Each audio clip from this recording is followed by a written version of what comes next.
لما تحس إن كل الناس بتحاربك في وقت معين من حياتنا، بنمر بمرحلة غريبة جدا. مرحلة تحس فيها إنك واقف لوحدك، زي ما لو كل الناس ضدك، وكل كلمة بتوجع، وكل موقف بيتفسر عليك، وحتى أقرب الناس مش فاهمينك.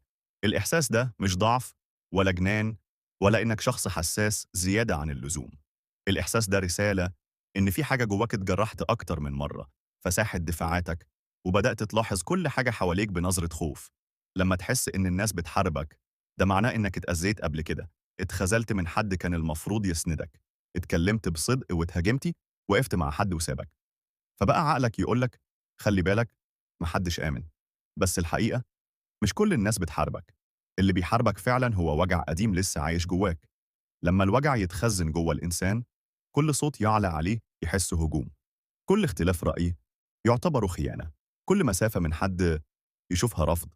واللي يصعب أكتر إنك تكون لسه بتحاول تبين قوي. أيوة، القوة ساعات بتتلبس لبس الخوف.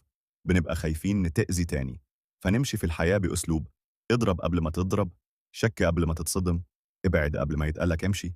لكن الحقيقة اللي محدش بيقولها هي دي: مش كل معركة تستاهل طاقتك، ومش كل الناس جايين يؤذوك، ومش كل المواقف ضدك حتى لو شكلها كده.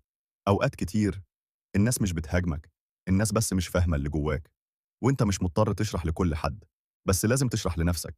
خد بالك، في فرق كبير بين إن الناس فعلا بتأذيك وإن عقلك بيحاول يحميك بزيادة. انت مش لوحدك، في غيرك بيمر باللي انت فيه، بس بيسكت وبيمثل إنه تمام، وبيضحك بس من جواه تاي. لما توصلي للمرحلة دي، اتوقف، اسأل نفسك مين فعلا واقف ضدي. في الغالب هتلاقي إن نصف اللي بتحسه جاي من خوف قديم، والنصف التاني جاي من ناس غلط في حياتك المفروض تخرجهم.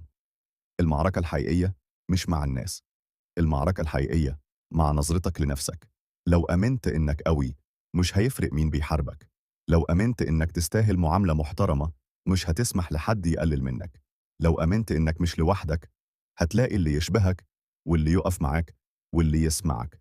أوقات ربنا بيحسسنا بالوحدة علشان يبعد عنا ناس مش خير، وأوقات بيحسسنا إن الكل ضدنا علشان نقف وقفة مع نفسنا ونشوف مين اللي لازم يكمل الطريق، ومين وجوده بيكسرنا. وفي النهاية، اسمعني كويس، مش كل الناس ضدك. ولو الدنيا كلها وقفت ضدك فعلا، كفاية إنك أنت متقفش ضد نفسك. ولو حسيت في وقت من الأوقات إن الحمل تقيل، افتكر دايما: القلب اللي موقعش لما توجع، مش هتوقعه نظرة ولا كلمة ولا حد.